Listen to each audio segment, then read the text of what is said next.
एक गुरु और शिष्य जंगल से होते हुए अपने गांव जा रहे होते हैं। अंधेरा काफी हो चुका था। शिष्य ने अपने गुरु से कहा कि गुरु की काफी रात हो चुकी है, अगर आप कहे तो आज की रात यही आसपास के किसी गांव में गुजार ले। गुरु जी ने अपना सर हिलाया और वो आसपास के गांव में एक छोटे से घर के पास जाकर रुके। अब जैसे ही वहां गए तो गुरु जी के शिष्य ने दरवाजा ठकठकाया। उस घर से एक गरीब आदमी बाहर आया तो गुरु जी ने बोला, हम अपने गांव जा रहे थे, लेकिन काफी रात होने के वजह से हमने इसी गांव में रुकने को सोचा। क्या हम आज रात आपके यहाँ रुक सकते हैं? गरीब आदमी बोला, हाँ क्यों नहीं, आप दोनों अंदर आ जाइए। अब जैसे ही गुरुजी अंदर गए उन्होंने देखा कि उस आदमी के घर में बहुत ज्यादा गरीबी थी। गुरुजी ने उससे पूछा कि आप काम क्या करते हो? वह गरीब आदमी बोला कि मेरे पास बहुत सारी जमीन है। तो गुरुजी ने बोला, अगर तुम्हारे पास बहुत सारी जमीन है तो इस तरह से क्यों रह रहे हो? वह आदमी बोला, यह किसी काम की नहीं है।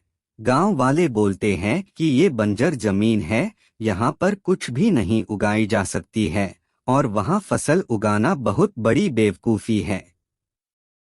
गुरुजी ने बोला कि तुम्हारा गुजारा कैसे होता है? उसने बोला कि मेरे पास एक भैंस है जिससे मेरा पूरा घर चलता है। ये सुनने के बाद गुरुजी सो जाते हैं और रात में जब सब लोग सो रहे होते हैं तब गुरुजी अपने शिष्य को उठाते हैं और उस गरीब आदमी की भैंस लेकर अपने गांव चले जाते हैं।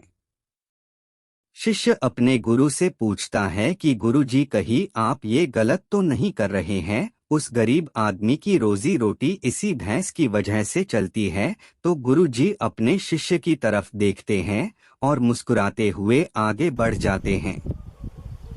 उस बात को तकरीबन 10 साल गुजर जाती है और जो गुरु का शिष्य था वह बहुत बड़ा गुरु बन चुका था। तो एक दिन उन्हें उस गरीब आदमी की याद आती है कि मेरे गुरु ने उस आदमी के साथ अच्छा नहीं किया था, मुझे एक बार चलकर देखना चाहिए कि वह आदमी अब किस परिस्थिति में है। वह शिष्य उस गांव की तरफ जाता है और वहां जैसे ही पहुंचता है तो वह देखता है कि जहां पर उस गरीब आदमी का झोपड़ा था वहां पर एक बड़ा ही आलीशान महल बन चुका था और उस झोपड़ी के बाहर जो बंजर जमीन थी उस पर फल और फूलों के बगीचे थे।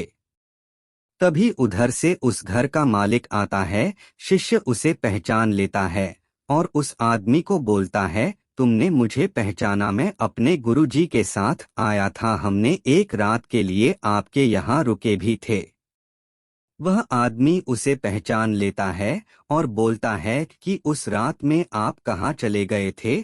और उस रात के बाद ही मेरी भैंस कहीं चली गई थी, मेरे पास कोई रास्ता नहीं था, तो मैंने अपने जमीन पर मेहनत की और फसल निकल आई और आज मैं इस गांव का सबसे बड़ा और सबसे अमीर आदमी बन चुका हूँ। ये सुनने के बाद शिष्य के आंखों में अपने गुरुजी के लिए आंसू आ गए और उसे ये बात अब समझ आई और वो रोने लगा। इस कहानी से हमें ये सीख मिलती है कि हमारे अंदर ऐसी बहुत सी टैलेंट छुपी हुई है, लेकिन हमें कोई ना कोई चीज रुका कर रखी है। वो आपके फैमिली वाले भी हो सकते हैं, आपको जॉब भी हो सकती है, कुछ और भी हो सकता है। देखिए, आपके पास भी तो भैंस की जैसी कोई दूसरी चीज तो नहीं है जिसने आपको आगे बढ़ने से रोक कर रखा है। Thank you for watching more motivational videos. Please support, like and subscribe my channel. Please subscribe friends and support.